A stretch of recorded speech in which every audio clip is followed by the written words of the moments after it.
Bismillahirrahmanirrahim. Assalamualaikum warahmatullahi wabarakatuh.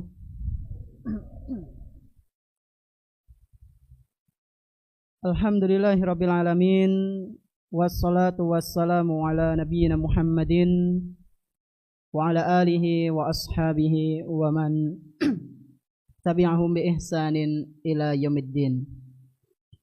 Asyhadu an la ilaha illallah wahdahu la syarika lah wa asyhadu anna Muhammadan abduhu wa rasuluhu la nabiyya ba'dah. Alhamdulillah, segala puji hanya milik Allah Subhanahu wa taala, di mana Dia telah memberikan kepada kita semuanya nikmat yang begitu banyak. Dan di antara kenikmatan-kenikmatan yang telah Allah Subhanahu wa taala berikan kepada kita semuanya, yaitu berupa nikmat iman, nikmat Islam, nikmat sehat, nikmat kita bisa kembali menghadiri majelis ta'lim di salah satu rumah-rumah Allah Subhanahu wa taala yang kita cintai ini. Kita berharap kepada Allah Subhanahu wa taala, semoga apa yang kita pelajari pada malam yang berbahagia kali ini bisa kita amalkan dalam kehidupan sehari-hari, sehingga menjadi bekal amal soleh kita kelak ketika berjumpa dengan Allah Subhanahu wa taala di hari akhir nanti. Allahumma amin. Tak lupa pula salawat dan salam semoga senantiasa tercurah limpahkan kepada Nabi kita yang tercinta, Nabi Muhammad sallallahu alaihi wasallam, beserta para keluarganya, para sahabatnya dan umatnya yang senantiasa mengikuti sunnah-sunnah beliau hingga hari akhir nanti. Bapak-bapak dan ibu-ibu serta jamaah salat maghrib rahimani wa rahimakumullah. Insyaallah malam hari ini kita akan membahas sebuah kajian yang temane nopo Pak Bu?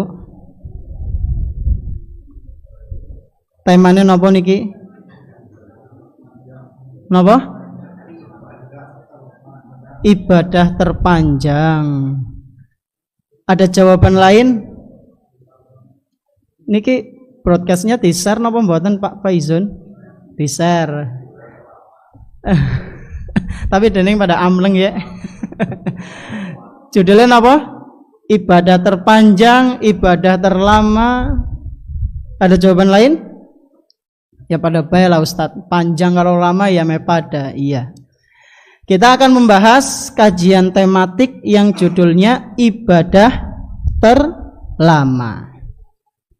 Nah, jamaah rahimani wa rahimakumullah, setiap orang, setiap manusia yang memiliki akal sehat, pasti dia pengen bisa terus menerus dalam kondisi ibadah kepada Allah Subhanahu wa taala. Nggih mboten? Nggih. Saya dan panjenengan pasti pengen setiap waktunya itu dinilai ibadah, setiap jamnya itu nggak lewat dari ibadah. Kenapa kok seperti itu? Jawabannya adalah karena satu, harapannya agar kita bisa meninggal dalam keadaan apa? Husnul khotimah.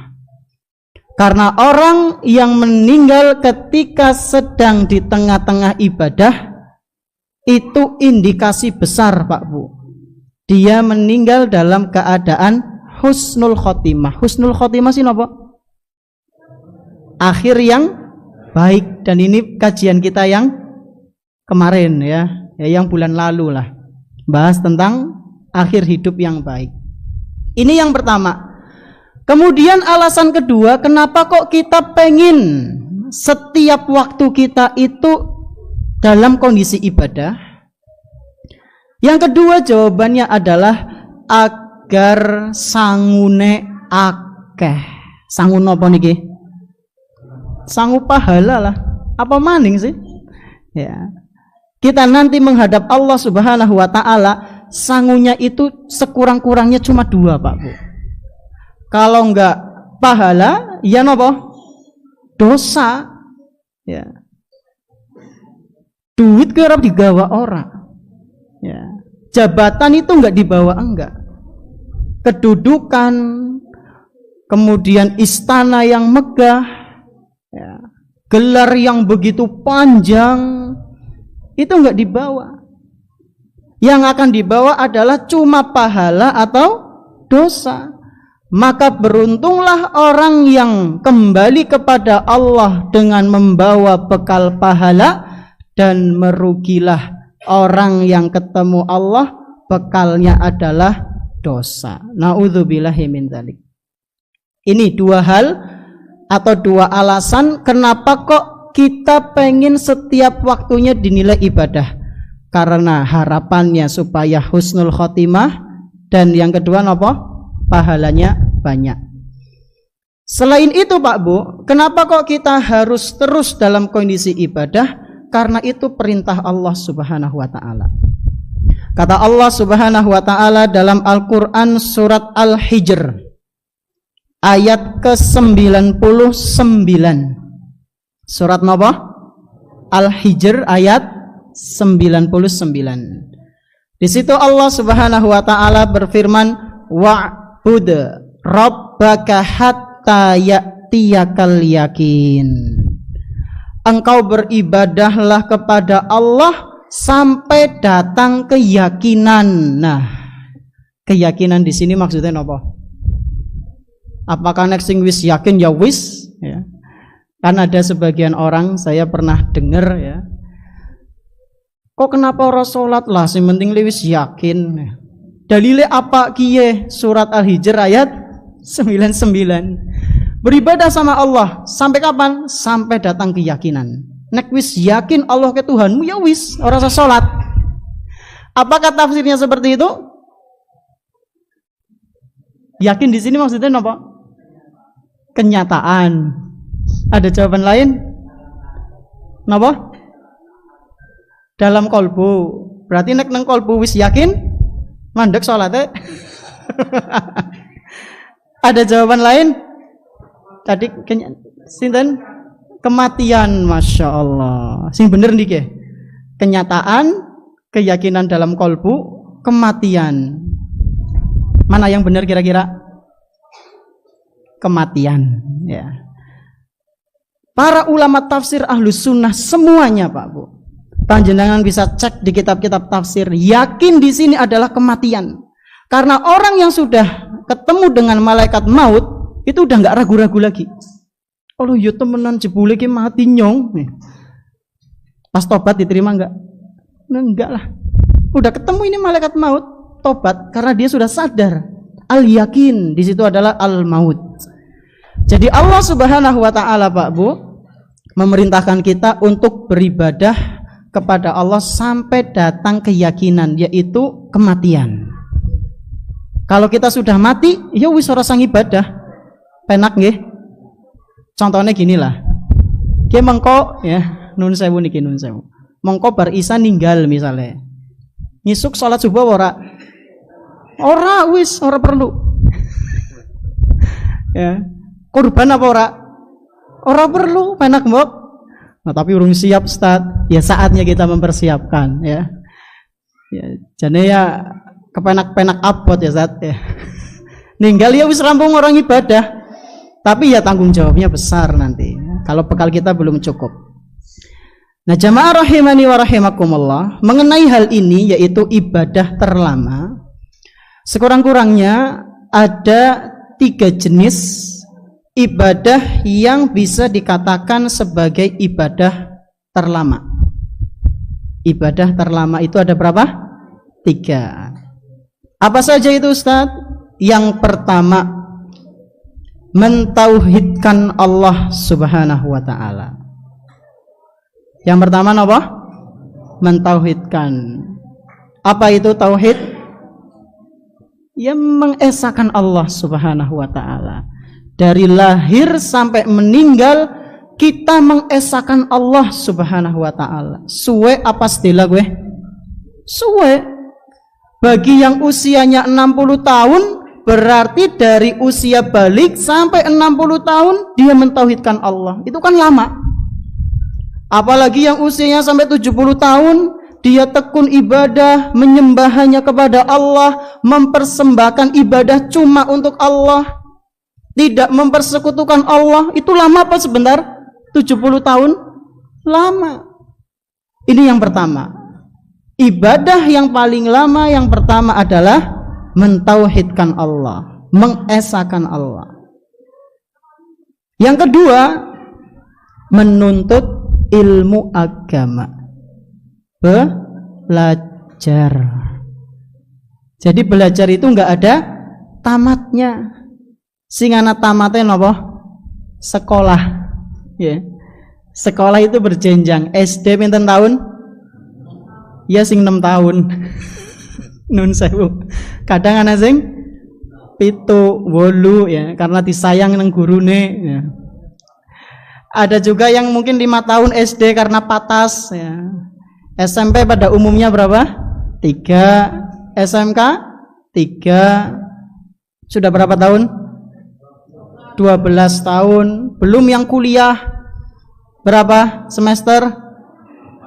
8 normale. Kadang be ana sing 14 mungkin. Jadi kayak donatur kampus ya. 4 tahun 8 semester 4 tahun berarti tadi 12 tahun tambah 4 berapa? 16 tahun. Belum lagi yang S2 pinten tahun? Ya 1 tahun setengah, normalnya 2 onten nggih. Berarti 18 bulan bahkan ada. Tadi berarti berapa? 18 ya, 18 tahun belajar kurang lebih. Belum S3. S3 sih pinten tahun? Pinten tahun S3? 5? Itu udah paling cepat. Berarti ya 23 tahun. Belajar 23 tahun. Di sekolah ya. Apakah setelah S3 udah nyandang gelar doktor rampung belajarnya Pak Bu? Belum ya. Justru orang yang merasa selesai dari belajar itu dipertanyakan belajarnya. Karena sejatinya orang yang belajar temenanan itu akan merasa bodoh dan terus bodoh sehingga memperbaiki diri untuk terus belajar Pak Bu. Berbeda halnya dengan orang yang sudah merasa cukup dengan ilmu, tidak mau belajar lagi. Ini ada tanda tanya besar dalam proses belajarnya. Ada kekeliruan dalam belajarnya. Maka panjenengan harus bersyukur. Ketika panjenengan semangat ngaji, semangat belajar, menuntut ilmu, bisa jadi ini adalah pertanda panjenengan belajar kue beres insyaallah. Kenapa? Karena panjenengan nggak merasa cukup untuk menuntut ilmu. Jadi belajar itu sampai meninggal. Imam Ahmad rahimahullahu ta'ala pernah ditanya Pak Bu. Imam Ahmad ketika beliau sudah hafal Al-Quran, sudah hafal ribuan hadis. Bayangkan ribuan hadis. Kita hadis yang apal apa? Siji paling. Apa? Innamal a'malu binniyat. Terus gue dari SD ngasih siki ya. Imam Ahmad itu ribuan hadis, bahkan sampai nulis buku namanya Al-Musnad ya, Lil Imam Ahmad itu ribuan hadis Pak Bu. Tapi beliau masih belajar. Ketika itu beliau membawa cari kertas sama tinta dan gagangnya buat nulis. Lalu ada temannya tanya, "Wahai Imam Ahmad, kamu ini sudah di derajat ulama. Kamu ini adalah orang yang berilmu, tesi belajar deneng." Maka kata Imam Ahmad napa? Minal mahbarah ilal maqbarah. Ya. Aku akan terus belajar dari tinta ini sampai kapan? Sampai kuburan nanti. Dalam riwayat lain disebutkan, aku akan terus belajar dari ayunan gendongan ibuku, yaitu masih kecil, sampai kapan? Sampai lahat, yaitu liang lahat. Ini Imam Ahmad rahimahullahu ta'ala, sudah levelnya ulama madhab Hanbali Imam Ahmad itu, tapi masih semangat belajar. Maka kita harus lebih semangat lagi. Ini yang keberapa? Kedua. Terus yang ketiga kira-kira nopo? Ibadah terlama. Yang pertama akidah, tauhid. Yang kedua menuntut ilmu. Yang ketiga apa kira-kira? Nih, apa? Bojo ya gue. Bojo bahasa Indonesianya napa Pak Bu? Menikah. Jadi ibadah yang terlama urutan ketiga niku napa? Menikah. Dan yang namanya ibadah niku Pak Bu beda-beda durasinya nggih. Ada yang sifatnya per jam. Ada yang sifatnya harian, ada yang sifatnya bulanan, dan ada yang sifatnya tahunan pisan, pindo. Yang setiap jamnya apa biasanya? Sholat, ya. Sholat wajib dan sunnah. Subuh ya paling berapa menit panjenengan sholat? 5 menit cepet temen gue, inak dewekan kayaknya ya. Kalau ke musola ya ke masjid mungkin 10-15 menit ya, bersama dengan imam, belum berdoanya. Sudah sampai situ, waktu subuh sudah, ibadah subuh sudah sampai situ. Belum lagi zuhur, nanti asar, terbatas. Puasa Ramadan cuma di bulan apa? Ya Ramadan. Kok puasa apa sih ki? Puasa Ramadan lah sih bulan apa? Zulhijjah. Ya ora kanggo. Puasa Ramadan ya di bulan Ramadan. Waktunya terbatas. Dan berbagai macam ibadah-ibadah lainnya yang memiliki ikatan waktu ya, ikatan waktu. Dan di sisi lain ada ibadah yang durasinya lama. Contohnya 3 tadi. Dan di antaranya adalah menikah. Dari ketiga ini Pak Bu, kita akan membahas poin yang ketiga secara ringkas insya Allah. Yaitu tadi apa yang ketiga? Menikah. Menikah, panjenengan sering dengar kata menikah. Menikah sih emangnya apa? Menikah bojo, ya kayak persamaan kata baik, beda terjemahan. Jenengan kalau ditanya misalnya menikah sih apa Pak ya. Jenengan jawabnya pripun? Bingung ora? Napa Mas? Mengucapkan akad, bocahnya makin bingung. Mengucapkan akad sih apa Pak? Pripun jajal? Wis tak janji. Lho Pak, berarti nek nyong janji ming kancane nyong nikah. Nikah niku napa? Secara bahasa nikah itu kumpul. Nikah niku napa? Mengumpulkan 2 hal yang berbeda menjadi satu. Itu secara napa? Bahasa. Jadi misalnya panjenengan ditanya teng putra atau putrine panjenengan, biasanya kan anak kecil itu masya Allah nggih. Takone sing kadang kita nggak ada persiapan. Kayak anak saya waktu itu tanya pas bulan Ramadan, ya, ke uminya, Mi, kenapa sih kita harus puasa gitu? Ya karena Allah memerintahkan. Lah Allah puasa apa enggak? Jenengan pripun jawabnya? Allah merintahkan kita puasa. Lah Allah sendiri puasa enggak? Waduh, mumet maning gue. Langsung lapor WA saya. Ini gimana anaknya tanya? Allah puasa apa enggak gitu. Nah, jadi kalau misalnya putra-putri panjenengan tanya, nikah sih apa Pak, Bu? Nikah itu ya kumpul ya. Ada laki-laki, perempuan kumpul jadi satu dalam ikatan yang halal, itu baru istilah yang benar ya. Kata tadi bahasa, kalau yang dengan ikatan halal itu adalah secara istilah. Secara istilah adalah akad yang mengandung makna pembolehan untuk melakukan hubungan intim ya, antara suami dan istri sesuai dengan cara yang disyariatkan. Itulah nikah. Bahasa ringkasnya ya kumpulnya laki-laki dan perempuan ya, laki-laki dan perempuan nggih. Kudu laki-laki karo laki-laki niki dalam ikatan yang halal ya, dengan akad yang suci. Itu kurang lebih mengenai definisi nikah, pengertian nikah. Nah, sekarang kita lanjut ke poin berikutnya. Hukum nikah, hukumnya sih nopo? Sunnah. Ada jawaban lain? Secara umum betul. Hukum menikah adalah sunnah. Ada sebagian ulama yang membagi-bagi ya, yang membagi-bagi. Ada yang mengatakan nikah itu wajib.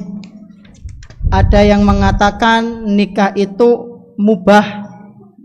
Ada yang mengatakan nikah niku makruh.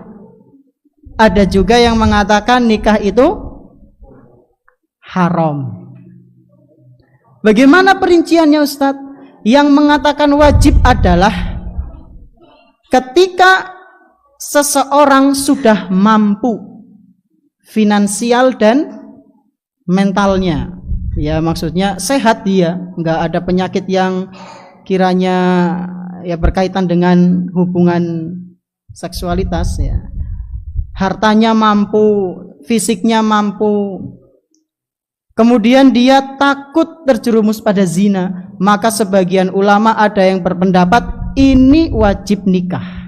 Wis mampu, duit, sehat walafiat, ngapa orang nikah? Malah timbul pertanyaan besar nanti. Ya.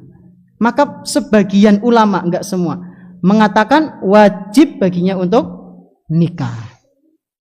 Ada juga yang mengatakan haram. Apa itu? Nikah yang haram, nikah yaitu menikahi wanita dengan niatan pengen menyakiti. Jadi mungkin apa? Punya dendam pada wanita tersebut atau keluarga si wanita itu.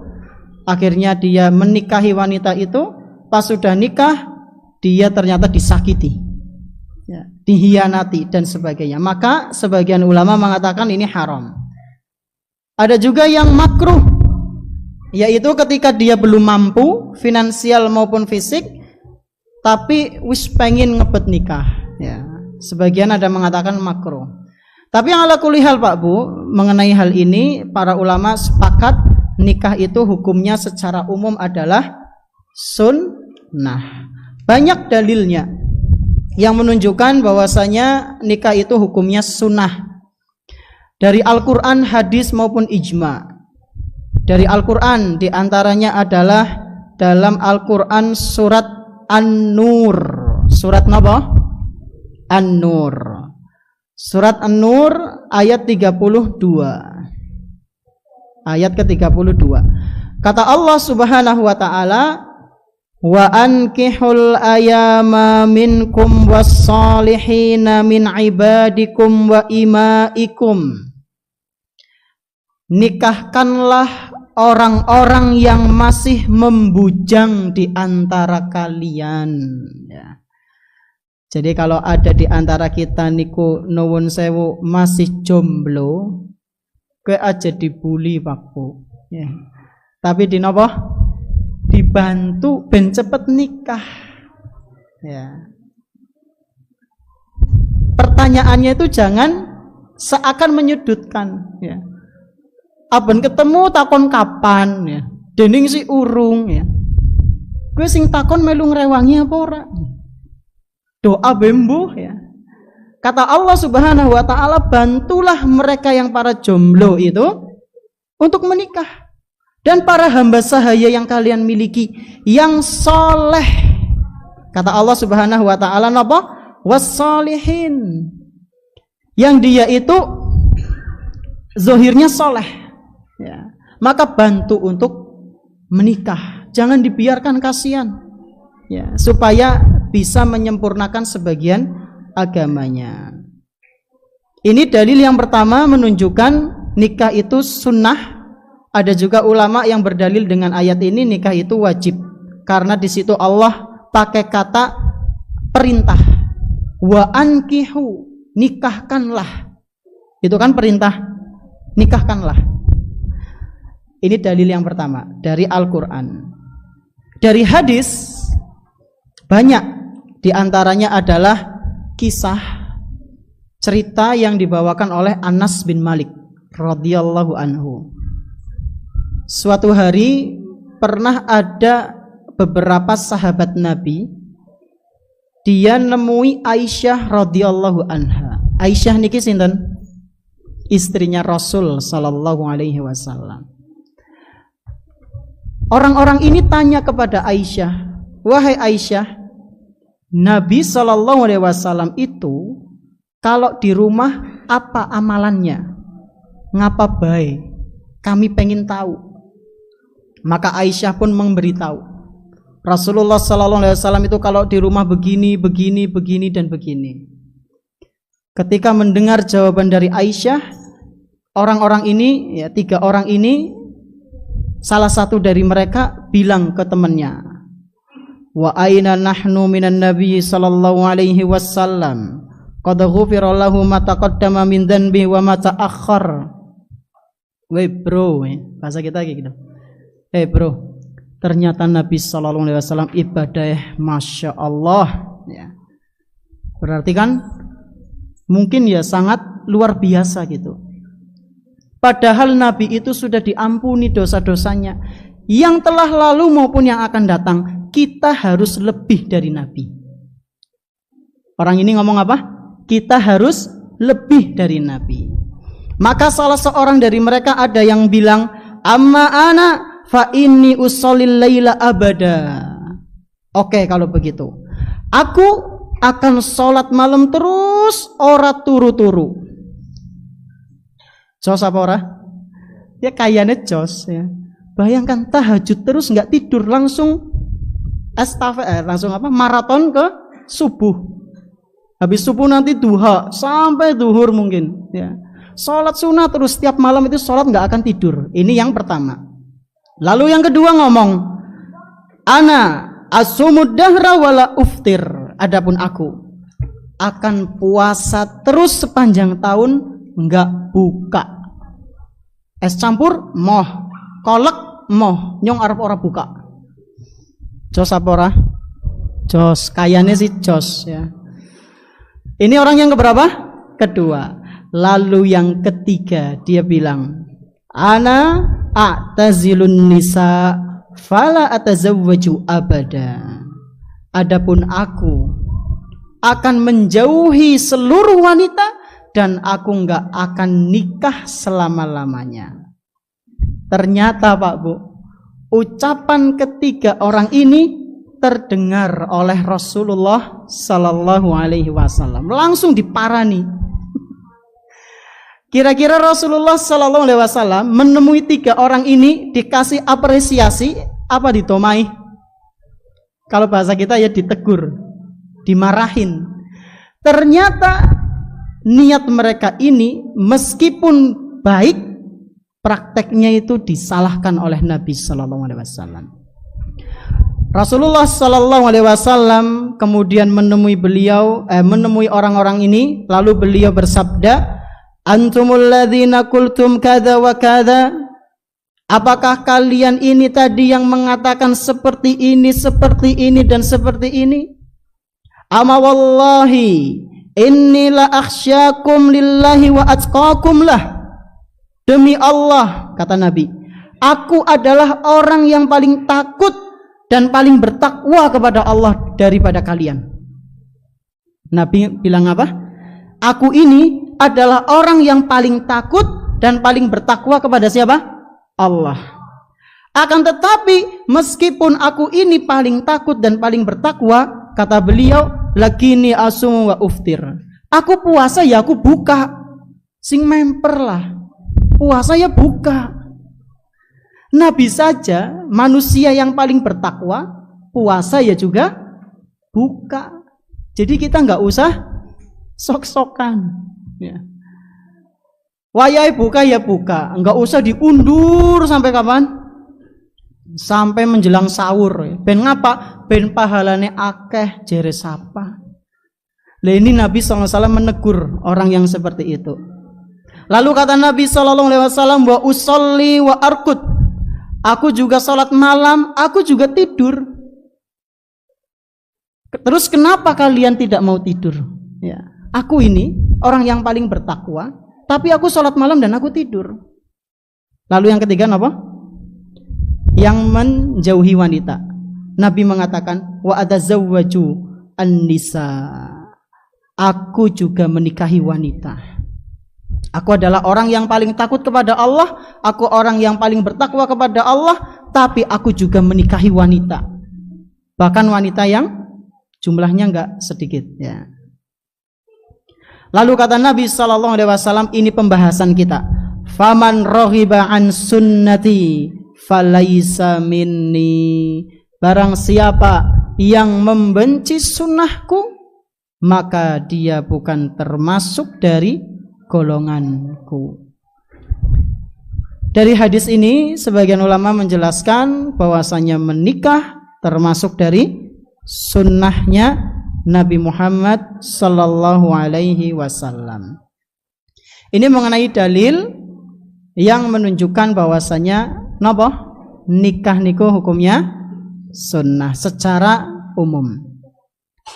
Lalu kita masuk ke poin pembahasan yang berikutnya, yaitu tentang beberapa manfaat dari menikah. Ya, jadi karena waktunya singkat dan ilmunya saya juga masih sedikit, kita bahas tentang motivasi saja, nggih. Motivasi supaya yang belum nikah itu nikah. Sing wis nikah priwe? Ya nambah nek diolihna ngono. Ya. Jadi untuk motivasi saja atau untuk pengingat. Adapun perinciannya, nah ini penting sebenarnya Pak Bu. Panjenengan bisa buat kajian tentang pernikahan, bisa dengan Ustadz Jati ya. Karena beliau basicnya itu juga hukum keluarga Pak Bu. Pas insya Allah ya. Dan ini beliau ada di sini, saya mulai mandan grogi jane ya. Kakak kelas saya di kampus dulu ya. Ngapunten nggih Ustaz. Nggih. Jadi nanti kalau ada yang keliru nggih, beliau yang membenarkan insya Allah. Kita bahas apa? Manfaat menikah.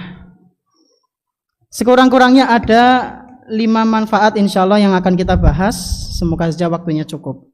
Yang pertama adalah sebagai penyempurna agama. Yang pertama apa? Sebagai penyempurna agama. Hal ini sebagaimana yang disabdakan oleh Nabi Sallallahu Alaihi Wasallam dalam hadis riwayat At-Tabrani dan juga diriwayatkan oleh Imam Al-Hakim, Al-Baihaqi, dan para ulama menilai hadis ini sanadnya sahih dan sebagian juga menilai sanadnya hasan. Bahwasanya Rasulullah Sallallahu Alaihi Wasallam pernah bersabda, man razaqahullahum ra'atan salihatan faqad a'anahu ala syatri dinih. Kata Nabi sallallahu alaihi wasallam, barang siapa yang dikaruniai oleh Allah wanita yang solihah, sama Allah ditakdirkan nikah dengan istri yang napa? Solihah. Maka kata Nabi sallallahu alaihi wasallam, sungguh Allah Subhanahu wa taala telah membantu dia untuk menyempurnakan setengah agamanya. Jadi misal kita gambarkan seperti lingkaran, setengah dari agama itu sudah dibantu sama Allah. Dengan apa? Istri solehah. Makanya panjenengan harus banyak bersyukur kepada Allah Subhanahu wa taala jika istri panjenengan niku Pak membantu panjenengan dalam ketaatan. Aja dipegat ya. aja dipegat gara-gara rewel ngingetna sholat 5 waktu aja. Jangan dipegat ketika istri panjenengan mengingatkan panjenengan supaya berhenti dari perbuatan yang diharamkan oleh Allah. Jangan. Karena itu adalah kiriman dalam tanda kutip dari Allah Subhanahu wa taala supaya kita bisa menyempurnakan sebagian agama kita, yaitu istri yang salehah.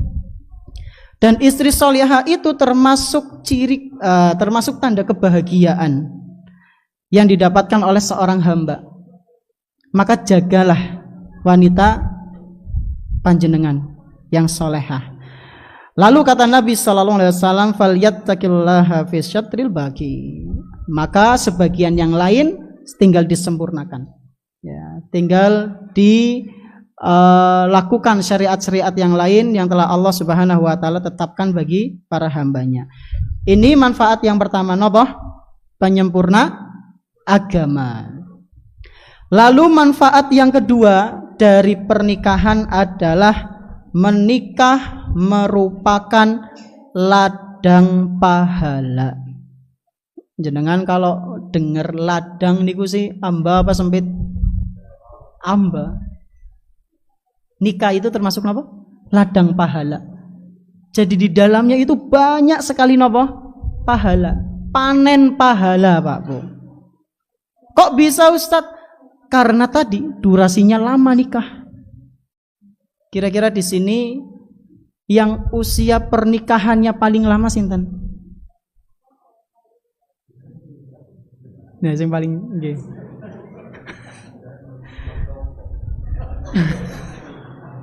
Pundi?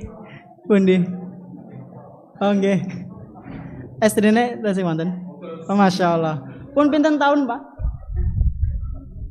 Pun pinten tahun? Pun dangu nggih sampai enggak ingat nggih. Yang ingat sinten? Yang sampai 30 tahun jenengan pinten? 30 tahun lebih? 40? 30-an. Di atas itu ada? Pada kelalen niki Bu, nang omah tomai nggih. Priwe sih pada kelalen nggih nang omah. 40 tahunan nggih. Masya Allah, berarti panjenengan selama itu Pak Bu, selama 30 tahun, 40 tahun, apalagi mbahnya niki mungkin dia sudah 50-60 tahunan lebih, itu panjenengan lagi panen apa? Pahala. Ya, pahala. Loh Ustadz, kadang saya itu di rumah sama istri nggak melulu ngaji Ustadz. Kadang saya sama istri cuma geluwehan Ustadz. Guyon. Apakah itu juga menghasilkan pahala? Jawabannya iya Pak Bu. Panjenengan gluweh bojone panjenengan ya, udah bojone tanggane. Bojone panjenengan. Maka ini akan menghasilkan pahala. Beda nek bojone tanggane ya malah menghasilkan dosa, malah bisa jadi ribut ya. Dalilnya apa Ustaz? Dalilnya adalah sebuah hadis yang diriwayatkan oleh Ishaq bin Ibrahim Al-Qurrab dan Syekhul Albani menilai hadis ini sahih, bahwa Rasulullah sallallahu alaihi wasallam pernah bersabda, "Allahu fis salas." Main-main yang dinilai bermanfaat, dinilai pahala itu ada 3. Geluwehan, ya sesuatu yang santai gitu, tapi dapat pahala itu ada 3 macam. Yang pertama kata Nabi sallallahu alaihi wasallam, ta'dibu farasik, menjinakkan kuda. Teng mriki wonten sing duwe jaran. Wonten? Masya Allah. Jaran temenan Pak? Jaran kuda wonten? Apa mbiyen ya? Oh mbiyen. Jadi yang pertama kata Nabi, menjinakkan kuda supaya enggak muntal-muntal mungkin ya, enggak lari ke sana kemari, itu menghasilkan pahala. Yang kedua, waramyuka bi qausika ya, yaitu memanah, melemparkan apa? Anak panah, latihan panah, itu juga termasuk sesuatu yang main-main tapi dapat pahala. Dan yang ketiga kata beliau sallallahu alaihi wasallam, wa mula'abatuka ahlaka. Dan yang ketiga yaitu ketika kalian ngluweh keluarganya kalian. Bermain-main dengan suami atau istri panjenengan. Maka yang seperti ini jangan dilewatkan. Jangan sampai seorang suami ketika kumpul sama teman-temannya humoris pisan, Masya Allah. Pas mlebu omah amleng kayak rumah kosong ya. Bahkan istrinya merasa apa? Kayak nang penjara ya. Aduh bojone Bali. Bojone Bali kok malah aduh. Ini ada masalah besar di rumah. Gak beres rumah seperti ini. Suaminya pulang kok istrinya malah ngeluh. Mending lu ngapain lapak nang ati kayak gue. Romane ternyata krungu. Oh kayak gue ya jebule. Makin rame malah. Maka sebisa mungkin jadikan rumah tangga kita rumah tangga yang harmonis. Di antaranya apa? Ya gluwean lah. Menggombal ya. Kapan terakhir panjenengan gombal istrinya panjenengan, Pak? Kapan? Mewawan. Masya Allah. Mewawan lesana sing gombal gitu. Kadang ada yang biyen Ustaz 20 tahun yang lalu gombalnya udah istrinya sekarang tapi mertuane ya supaya diterima. Nah, yang zaman dulu itu sekarang praktekkan ya, supaya enggak enggak pudar lagi rasa cintanya. Lah Ustaz wis tua masa gombal-gombalan. Justru Pak Bu, yang semakin sepuh, semakin berumur itu butuh dengan yang namanya gluwean, gombal ya. Ini kalau isya bunyi mboten jamnya? Udah isya ya? Oh 5 menit. Baik, kita agak cepat nggih. Itu yang kedua. Tadi apa yang kedua? Ladang pahala. Manfaat yang ketiga adalah menjaga kesucian diri. Orang yang menikah maka dia akan lebih terjaga kesucian dirinya, Pak Bu.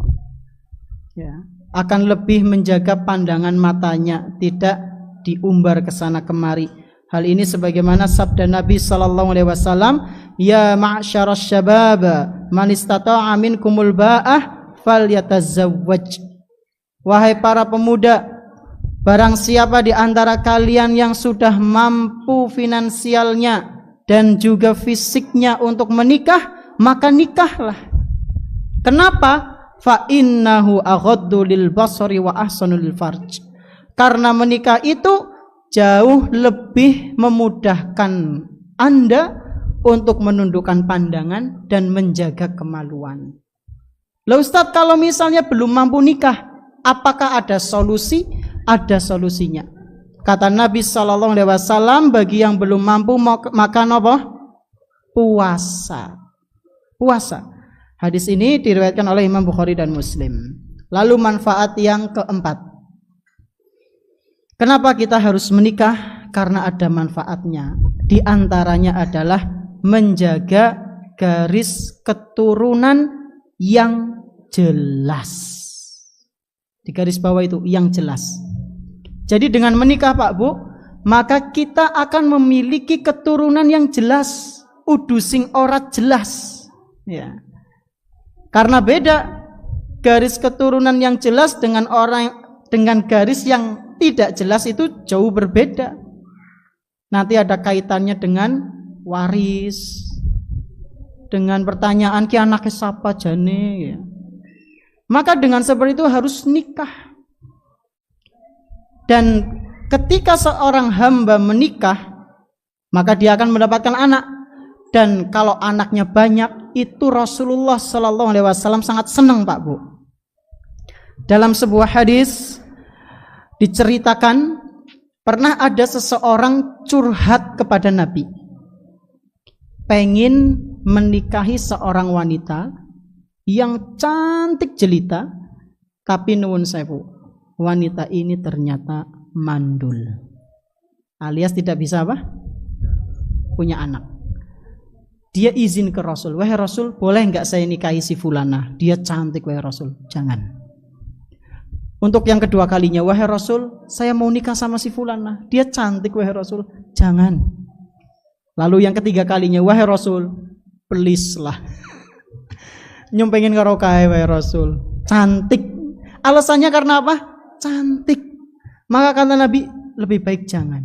Setelah itu Nabi SAW bersabda, tazawwajul wadudal walud fa inni mukasirun bikumul umam. Nikahilah wanita yang penuh kasih sayang dan subur.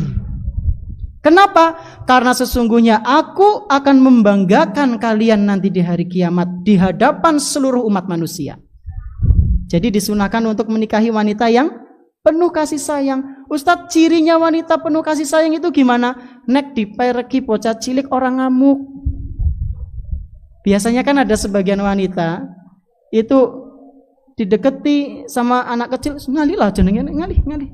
Ya, lagi sibuk ya, nggak mau diganggu. Maka yang seperti ini, ya janganlah. Lebih baik apa? Nikahi wanita yang penuh kasih sayang dan juga subur. Ini anjuran. Ya. Kalau panjenengan ada kepercayaan diri, bakal tak perbaiki Ustadz, ya monggo. Ya. Kemudian manfaat yang terakhir adalah dengan menikah akan melatih seseorang, akan melatih kedewasaan seorang hamba.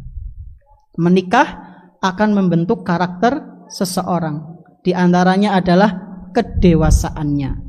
Maka dia akan dilatih bagaimana sabar, bagaimana cara menghadapi permasalahan, bagaimana cara menghadapi listrik mati, ya, bagaimana cara menghadapi jawaban wanita yang jawabnya terserah.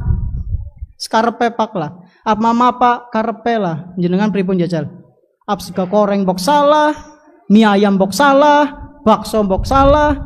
Ya wis lah ora sida, deneng ora sida, domaih maning. Serba salah. Itu akan dihadapi ketika menikah. Juga akan orang yang menikah akan dilatih bagaimana ketika sudah punya keluarga banyak, sifatnya berbeda, anak yang A dan B, C itu berbeda. Itu akan dilatih. Dan ini semua akan menuju pada kedewasaan. Inilah jamaah sekalian rahimani wa rahimakumullah mengenai ibadah terlama. Tadi ada berapa? 3. Siapa yang bisa menyebutkan? Angkat tangan. Monggo Mas. Siapa namanya? Rizky. Apa yang pertama ibadah terlama?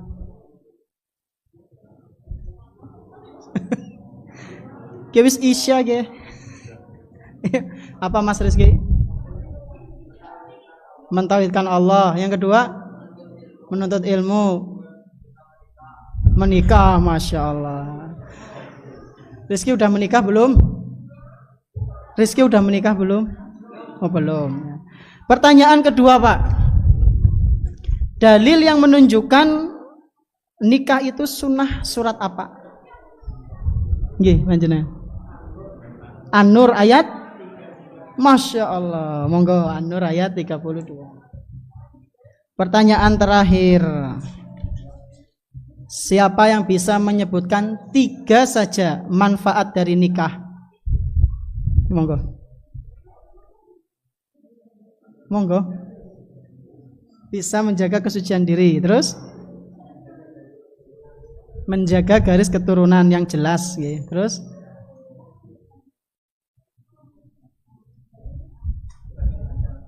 Masya Allah, sedek baik ladang pahala.